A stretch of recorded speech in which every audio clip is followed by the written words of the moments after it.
What's going on, guys and gals, and welcome to Good Reel Hunting, where we hunt for the good reels so you don't have to.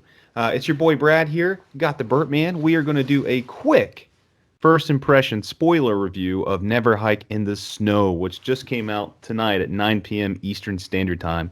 Of course, the date today is October the 13th. So that's the release date. Again, spoilers. So if you haven't seen it yet, go watch it. It's only about 30 minutes, and then come back and check it out. But Yeah, it just dropped. absolutely. Yeah, absolutely. Like, just stop what you're doing, go over to Womp Stomp on their YouTube channel to watch this movie, and then come right back to our channel so you can hear our thoughts about this spoiler review. You have been warned. And this is also part of Good Real Hunting 2020. That's right. Yeah, check it out. It's from Womp Stomp Films. Of course, directed by Vincent DeSanti once again. And it is actually, now that we got the spoiler warning out of the way, it is a prequel to Never Hike Alone from back in 2017 or 2008, a couple of years ago. 2017, you're right. 2017. Okay, so what's hit us up with the cast real quick, Bert? All right, just to go real quickly, this is not a big cast. We got Vincent DeSanti actually playing as Jason Voorhees, and we also have Vinny Gustafaro, Brian Forrest, and then of course we got the legendary Tom Matthews coming back as Tommy Jarvis, and then we have Anna Campbell. Okay, good stuff. It was good times. Getting off into the positives with this thing, I thought first and foremost the cinematography was fantastic. Again, you start things off with some nice drone shots and things like that, getting a sense of the atmosphere we're in, the woods, the snow, all that cool stuff. I know overall. So I'll just run through a couple more things here, and I know there's some stuff obviously you're going to get into as well. So I don't want to steal your thunder there, Brett. But so yeah, after the opening kill there, which was freaking awesome with some great effects and everything. You get the atmospheric shots there with the cop cars, and it's nighttime. You get the lights, the ambient lights from the cop cars and everything. That was really cool way of setting the mood and stuff. Again, you got some good stuff going on. The music was good. I saw that it did a good job of setting up suspense with the use of the music there throughout. I thought the first time the dude that dies at the beginning. The first time when you kind of go back in the flashback, the first time he saw Jason, he's got the camera and stuff, and he sees the creepy, he's got the Jason there in the background, and then he kind of comes rushing out the door. I thought that was a really effective moment. I thought that was good, and then just overall the effects were fantastic. A big step up from Never Hike Alone with the first kill, and then you kind of see the aftermath of that. Which is, you saw the dude with the smiley. That's how freaking the Joker got his scars, dude. Freaking wild stuff, man. I think that's pretty much, like I said, I mean, the performances were pretty good for the most part. I thought for, being, a fan film, obviously, I thought the performances were solid, especially the kid's mom that, when the sheriff went to go to her house and stuff, I thought she probably had the best part. And yeah, I mean, I think that's pretty much it. I mean, you obviously just see a nice up in production value from the first one. Which was cool to see, and better effects, better visuals, and just more actors in general, which I thought was cool. Just to see more people kind of connected together and performing with each other. But that's pretty much it. Yeah. And for my positives, can I just go ahead and just start off with this? Oh my God. Oh my God! Like I was not ready for that opening, because I was suspecting the whole bow and arrow thing, like how we got in the little teaser trailer. But gosh almighty, when that axe came out, those effects, I mean, like literally, I was on my couch and I just screamed, "Holy shit!" Because I was not ready for a fan film, guys, a fan film to deliver big on those practical effects, which just huge props to DeSanti on just getting all of that put together just beautifully. And as Brad also pointed out, that the cinematography almost just as good as the first one, or about the same. The drone shots, like just getting the mountains and the snow on the ground, beautiful. And probably one of my other favorite things, like I got like two big favorite things about this. I think they executed the slow burn during the middle part of this movie. I thought it was very well executed and just builds that suspense. And as Brad pointed out, the tone was like awesome in my opinion, because I like my Jason Voorhees to be like big time serious, and I feel like he was easily treated as much. And the best part about this movie for me was we got to see actual character developments with Jason Voorhees to get into like his psyche when he sees Pamela Voorhees, Jason's mother. Like I did not see that coming. I thought the head for Pamela Voorhees looked absolutely great.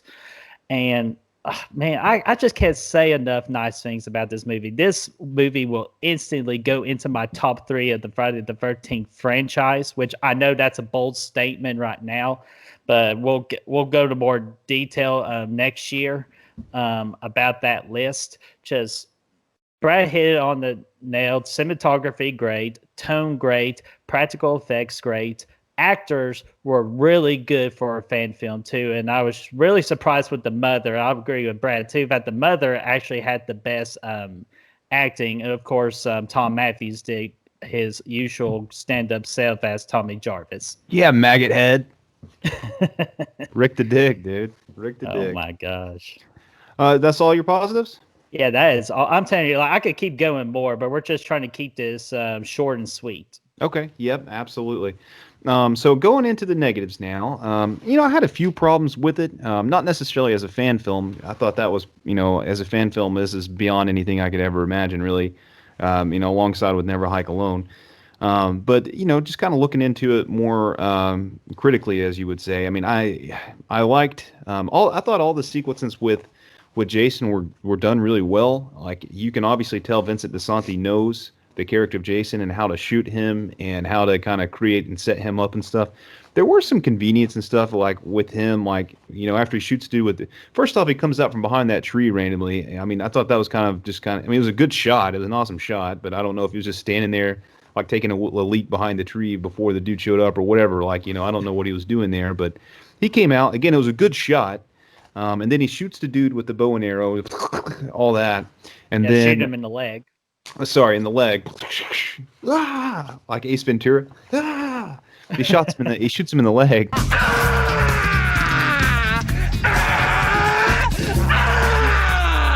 And he runs off, but then he just kind of picks up the axe. Like, I don't know where the axe came from.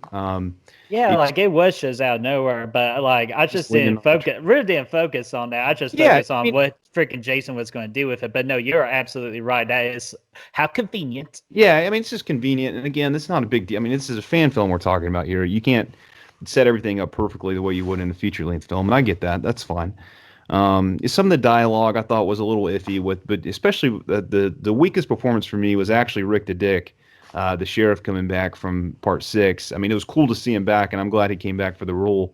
But I thought he probably had the weakest performance of everybody, and he had some kind of dialogue that wasn't too well done. But overall, again, it was nice to see him back. It was nice nostalgia. I didn't like his decisions there at the end once Tommy showed up, and he's ready to kick ass. Like he's coming back from the video game, like he's coming back ready to freaking rock. Everybody else is dead, and here he comes with his shotgun. He's ready to party. And, the sheriff, like, just freaking immediately, he locks him up, throws him in the car, and they drive off. But you get a sense that the sheriff knows what's going on. He knows Jason's back, the way he covers up the crime scene and stuff. So, to me, I'm like, you understand Jason's out there, and there's some weird shit going on. But here comes Tommy, who you should honestly have a better relationship with than you did in the 6th one. Because, after everything that transpired in the 6th one, he would have believed him that Jason was there to begin with, because everybody freaking died in that movie. So I think I would have liked to see them kind of work together. I think given their past, they would, and there would be some character development with Rick the Dick. But he's still just Rick the Dick. But he was cool. He had a little laser beam still and everything. So again, which was a great like flashback. Oh yeah.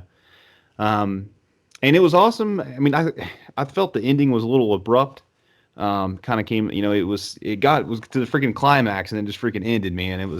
And that was to me, and again, I know this is a fan film and you're not going to have the budget to keep up everything they were doing for any longer than they did. But for me, that was my biggest negative, is you get so many more characters in this one, and it's so much more interesting seeing everybody because there's people interacting with each other, but it gets cut, like 20 minutes shorter than Never Hike Alone. So you have more stuff going on and less time to really dig into it. So for me, I know they exceeded the budget here, and they have a lot more going on. So I mean, you would expect it to be shorter just for budgetary reasons. You can't carry that out as long as you could in the original because you weren't spending as much money in the original. So I get the reasons behind it, but that's just for me my biggest negatives. I absolutely loved every second of it as a fan film. Absolutely perfect stuff. But when you kind of dig in and throw it towards the rest of the franchise and stuff, that was just my issues with it. Yeah, and those were some good points too about like how the movie just ended just that quickly. Like that caught me off surprise too, and kind of disappointing that it didn't go as long or about the same length as Never Hike Alone. But that's just something easily I can forgive. I think it accomplished its main job, saying, "Hey, do you want more? Stay tuned and find out." And I'm like, "Dadgummit." Exactly. And when especially if a fan film can do that, that's just super impressive. Yeah. Even though I know we're supposed to talk negatives, but there wasn't a whole lot of negatives. But Yeah. I guess the big negative for me was Jason didn't get hit with a snowball. I'm telling you, I've been telling like a lot of people, Jason better get hit by a snowball or I'm going to riot. But I'm not, just because the kills were awesome. But again, as you say, like the sheriff, like his dialogue was a little weak. I felt like it could have been better. But hey, it's okay. It's a fan film, right? It's not supposed to be like pitch top perfect. The overall goal with this isn't necessarily to create a whole storyline, from start to finish. It's creating a snapshot of a storyline. So obviously they don't have the budget to flesh this whole thing out for an hour and a half, nor could they, because that would be a feature-length film and you'd run into copyright issues. But this is a fan film. Right. Well, they just concised everything down, and it's a snapshot of what better things could be if somebody like Vincent here got the rights to the franchise to make a feature-length film. It just shows the potential he would have if he had the budget. I think everything I listed could be corrected. My big negative for this movie is just it didn't feel like it connected to Never Hike Alone, like for it being a prequel. But I guess like after that's just the first viewing as we're doing this review right now. So I'll bet you if I go back, I think they might have thrown something in there. I'm not honestly sure. But that's like the only big negative. And as you said, Brad, as some dialogue ain't perfect. And again, the conveniences which shows. But again, you can forgive that for a fan film. So I'm just going to end it at that. And if I find any other negatives for this film, which I would sincerely doubt, we'll go into more detailed in this review for next summer. Dude, that last kill was pretty good too.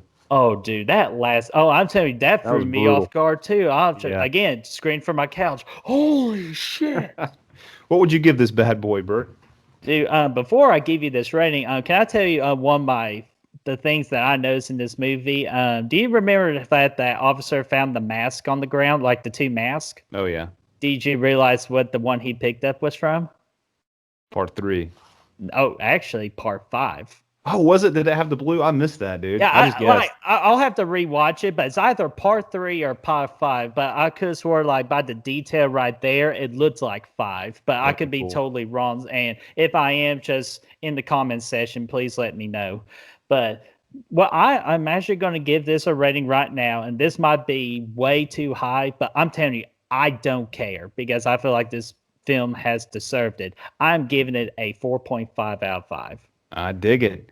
So for me, as a fan film, again, just like Never Hike Alone, this bad boy is a 5 out of 5. Oh, hands no, down. this one, it'll be a 10 out of 5. Oh, yeah. Yes, for sure. But, throwing it in, if I'm going to throw it into the Friday the 13th franchise, which I don't necessarily include these as part of the official canon, but if I were to throw it in there, I would probably give it about a 3.5, we'll go with a 3.5. Just because, again, it's not a full story and whatnot. Now, again, if he has the budget and the time to make a full-length feature film, I think he's going to knock it out of the park and get that thing into the fours, which I'll preface that by saying that in no movie in the Friday the 13th franchise for me, other than maybe one, is over a 3.5. So this to me is still among the best in the franchise. So a very high compliment. And with my 4.5 to your 3.5 to make that a combined total of 8 divided by the 2, this would be a 4-star.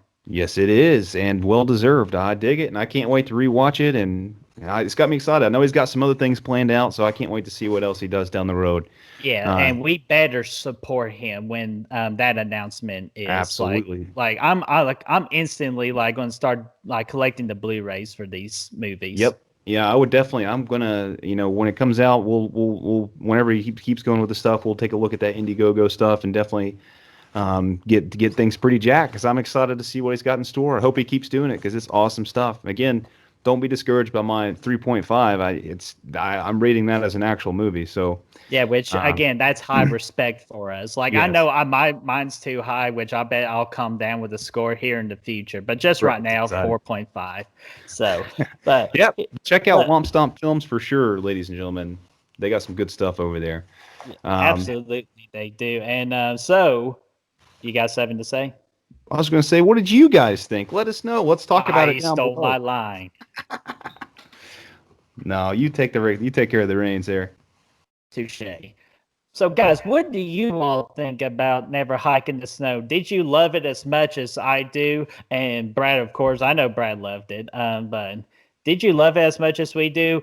Go to the comment section down below and let's talk about it. And because there's just so much to talk about with this movie. And be sure to also like this video, subscribe to our channel, and of course, ring that bell for more so you can know when more videos are uploaded. Yes, do it. And then we'll be on Facebook, Instagram, Letterboxd. You can check us out there. And Spotify and Apple Podcasts. That's right. You can find us there as well. It has grown and it's having a good time, and we're having a blast with you guys so far. Love every bit of it. Brett's got a quick shout out, and we'll get out of your hair. Yeah, and before the shout out too, we got a special video lined up for this Friday because this Friday was supposed to be the original release for Halloween Kills. So to kind of like, brighten the mood because I'm sure that people are going to be down. We got Halloween Kills discussion talk on Friday, and we would love for y'all to hear our thoughts about that. And yes, my special shout out goes to the recently creative team called the Stream Demons, which is led by Jason Nike, Matt Facci, Chris Snyder, Filthy Dan, and making her YouTube debut of Destiny Faulkner. I have gotten to know these guys for the past couple of months, and they have not only just been super nice to me, but they're just so cool people, and we need to go support them. They are going to do a fantastic job, and that their debut episode is going to be on November the 1st. So please just subscribe to their channels and follow Destiny. She does great stuff with her makeup effects on Killer Flicks, and I'm just excited for them. Yep, they've all been great friends of ours and good supporters of our channels, and I'm digging what they're putting down as well. They put out some good stuff. Can't wait to watch them rock and roll. Keep the party rolling. Exactly. So with that, we are going to go ahead and get off here. I'm going to go ahead and watch it again because I just absolutely loved it. So we will see you guys soon. Good afternoon, good evening, and good night. I do wish we could chat longer, but I'm having an old friend for dinner. Hasta la vista, baby. In case I don't see ya. Good afternoon, good evening,